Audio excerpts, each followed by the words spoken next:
Baik, Assalamualaikum warahmatullahi wabarakatuh. Salam sejahtera bagi kita semua. Om Swastiastu, Namo Buddhaya, salam kebajikan. Perkenalkan, di sini saya Aris Dwi. Di sini saya akan menjadi moderator pada kegiatan presentasi pada hari ini. Sebelumnya, kepada yang terhormat Bapak Rahmat Taufik selaku dosen pengampu mata kuliah Psikologi Anak. Di sini kami selaku kelompok 1 akan menjelaskan presentasi dari hasil diskusi kami yang mendiskusikan tentang perkembangan emosi sosial anak. Bisa di next. Kemudian di sini saya akan memperkenalkan rekan-rekan saya dari kelompok 1. Yang pertama ada Aliata Raffi Ramdhani dengan 3 digit NIM terakhir 043, kemudian ada Sentia Vidi Kusuma dengan 3 digit NIM terakhir 046, kemudian ada Raisa Gilang Amelia dengan 3 digit NIM terakhir 047, kemudian ada saya sendiri Aris Dwi Sulistiawan dengan 3 digit NIM terakhir 053, kemudian ada Riana Devianti dengan 3 digit NIM terakhir 054, kemudian yang terakhir ada Rifa Juliana Salsabila dengan 3 digit NIM terakhir 056.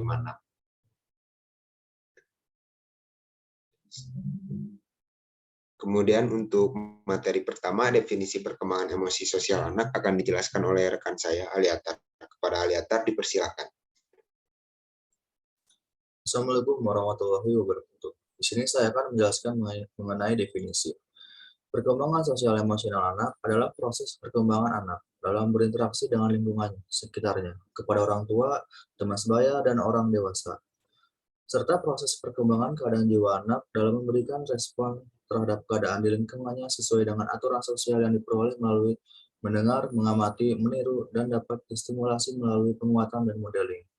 Contohnya, jadi perkembangan sosial emosional anak adalah kepekaan anak untuk memahami perasaan orang lain ketika berinteraksi dalam kehidupan sehari-hari. Tingkat interaksi anak dengan orang lain dimulai dari orang tua, saudara, teman bermain, hingga masyarakat luas. Dapat dipahami bahwa perkembangan sosial emosional tidak dapat dipisahkan satu sama lain. Dengan kata lain, membahas perkembangan emosi harus bersinggungan dengan perkembangan sosial. Begitu pula sebaliknya, membahas perkembangan sosial harus melibatkan emosional, sebab keduanya terintegrasi dalam bingkai kejiwaan yang utuh. Sekian dari saya kembalikan kepada moderator. Terima kasih Aliatar atas penjelasannya. Kemudian untuk materi kedua, yaitu faktor-faktor yang mempengaruhi perkembangan sosial emosional akan dijelaskan oleh saya sendiri. Slide next.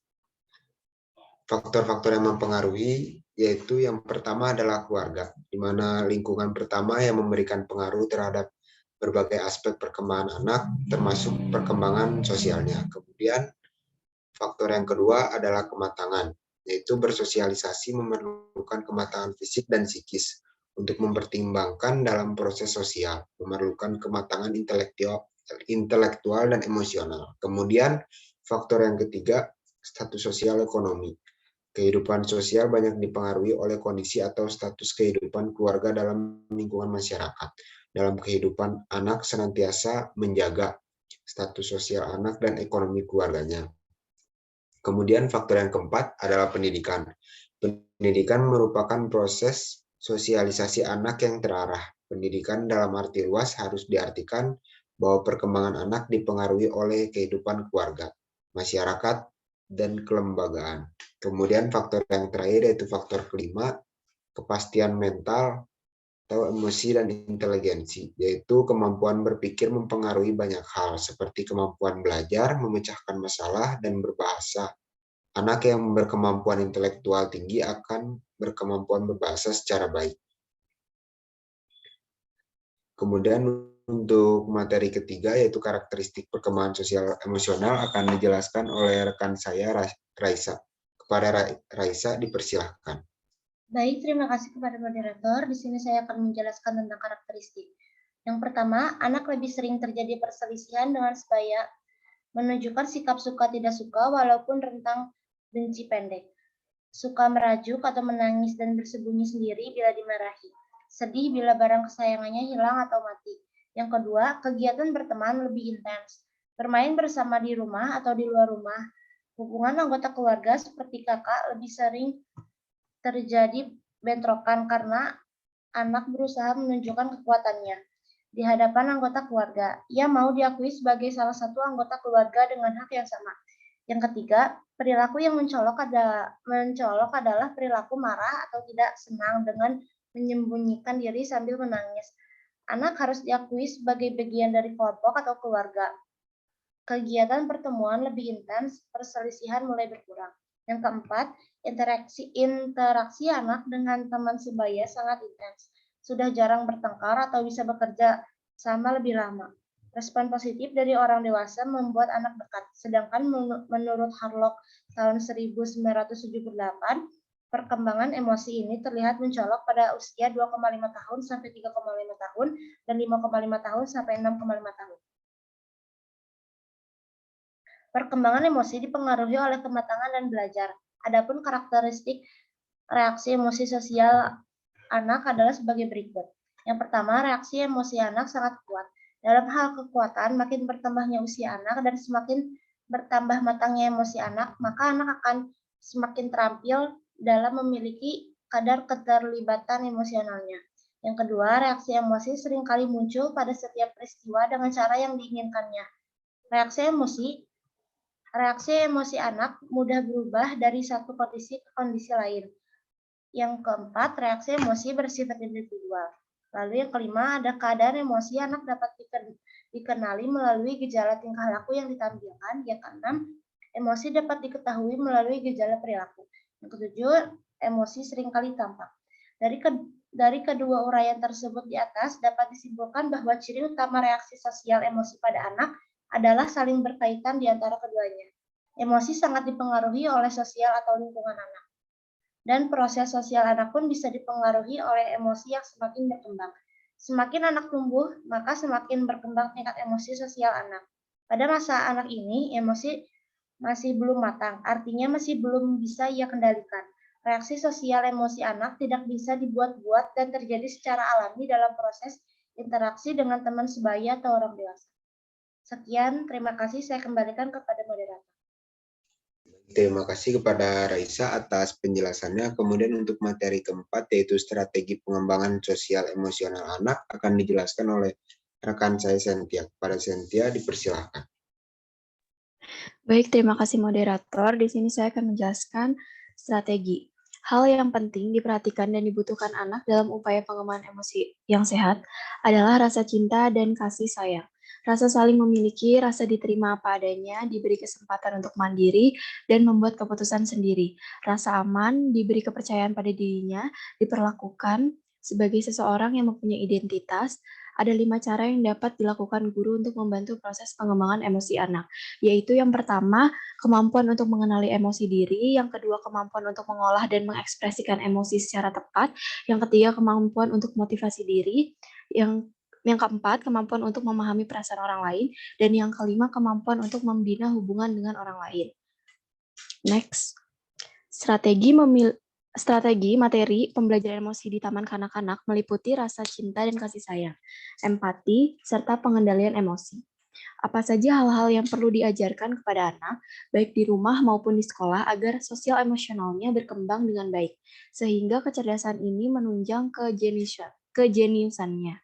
Berikut ini terdapat beberapa materi pokok yang bisa diajarkan kepada anak usia dini untuk meningkatkan kecerdasan sosial emosionalnya. Yang pertama, mengembangkan empati dan kepedulian. Anak yang mempunyai kemampuan empati cenderung lebih sosial dan mudah bergaul dengan teman-temannya, tidak terlalu agresif, serta tidak pemalu dan tidak pemarah, tidak mudah cemas dan khawatir, serta selalu merasa bahagia. Yang kedua, pemecahan masalah. Seringkali orang tua tidak memberi kebebasan kepada anak untuk menyelesaikan masalahnya sendiri. Akibatnya, anak cenderung manja dan frustasi jika keinginannya tidak segera diberikan. Dan yang ketiga, motivasi diri. Motivasilah yang nantinya akan menumbuhkan sikap optimis, antusiasme, percaya diri, dan tidak mudah menyerah. Next. Sekian dari saya kembalikan ke moderator. Baik, terima kasih pada Sentia atas penjelasan materinya. Untuk materi kelima, yaitu aspek perkembangan sosial emosional pada anak, akan dijelaskan oleh rekan saya Riana. Kepada Riana, dipersilakan. Baik, terima kasih kepada moderator. Di sini saya akan menjelaskan tentang aspek perkembangan sosial emosional anak. Anak memiliki kemampuan dan kompetisi serta hasil belajar yang ingin dicapai seperti kemampuan mengenal lingkungan sekitar, mengenal alam, mengenal lingkungan sosial, dan peranan masyarakat yang mampu mengembangkan konsep diri.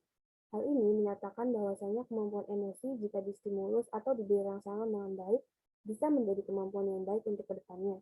Gejala emosional pertama yang muncul adalah keterangan yang umum terhadap stimulus atau rangsangan yang kuat. Jadi dapat disimpulkan bahwa kemampuan sosial emosional jika distimulus atau diberi rangsangan dengan baik bisa menjadi kemampuan yang baik untuk kedepannya.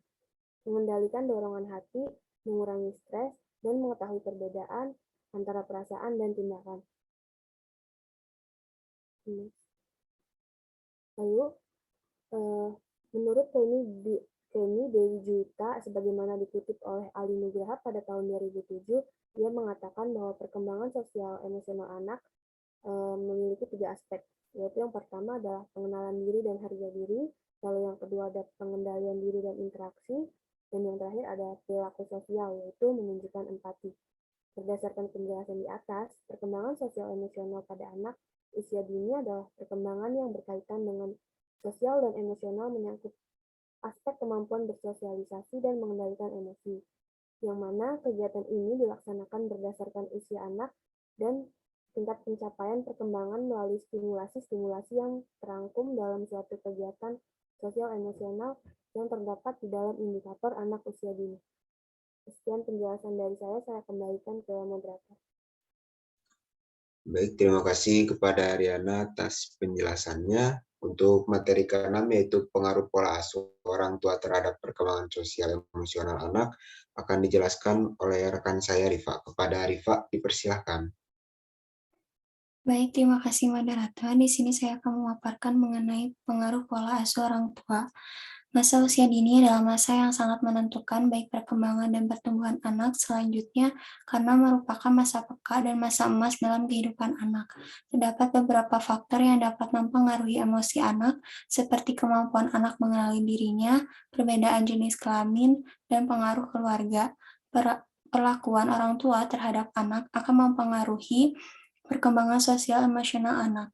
Menurut pendapat Santrok, anak-anak dari orang tua yang 23 otoriter seringkali tidak bahagia, takut, dan cemas ketika membandingkannya dirinya dengan orang lain, tidak memiliki inisiatif, dan memiliki keterampilan komunikasi yang buruk.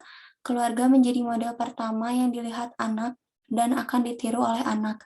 Perlakuan orang tua terhadap anak akan mempengaruhi perkembangan sosial emosional anak. Setiap orang tua pasti menginginkan anaknya menjadi yang terbaik dari anak-anak lain, oleh sebab itu orang tua mendidik anaknya dengan cara yang dianggap baik. Pendidikan keluarga dipengaruhi oleh pola asuh orang tua. Pola asuh orang tua memiliki dampak bagi perkembangan anak. Oleh karena itu, pola asuh orang tua akan berpengaruh terhadap kepemimpinannya. Pola asuh demokratis diyakini memberi pengaruh perkembangan kepemimpinan anak yang lebih tinggi jika dibandingkan dengan pola asuh otoriter dan memanjakan. Selanjutnya, hal ini disebabkan karena pola asuh demokratis memandang anak sebagai pribadi yang mempunyai hak untuk mengatur dirinya sendiri, sehingga anak berkesempatan untuk mengembangkan dirinya, mengemukakan diri tanpa dibayangi kata-kata celaan dari orang tuanya. Pendidikan keluarga dipengaruhi oleh pola asuh orang tua. Pola asuh orang tua memiliki dampak bagi perkembangan anak. Salah satunya pola asuh yang diterapkan dalam keluarga yang otoriter, yaitu mengakibatkan anak menjadi kurang inisiatif, mudah gugup, ragu-ragu dalam bertindak, suka membangkang, dan suka menantang kewibawaan orang tua. Gaya pengasuhan orang tua yang baik akan menurunkan perkembangan sosial anak yang baik. Pola asuh demokratis lebih memungkinkan anak untuk belajar alih peran sosial daripada pola asuh otoriter dan memanjakan. Anak memiliki kesempatan untuk berkomunikasi dua arah, bertukar pengalaman dan pikiran. Anak belajar menempatkan diri pada tempat orang lain, pikiran orang lain, dan dapat melihat sesuatu dari kacamata orang lain. Hal-hal demikian memungkinkan remaja untuk lebih mampu berkomunikasi dengan orang lain. Sekian dari saya kembalikan ke moderator.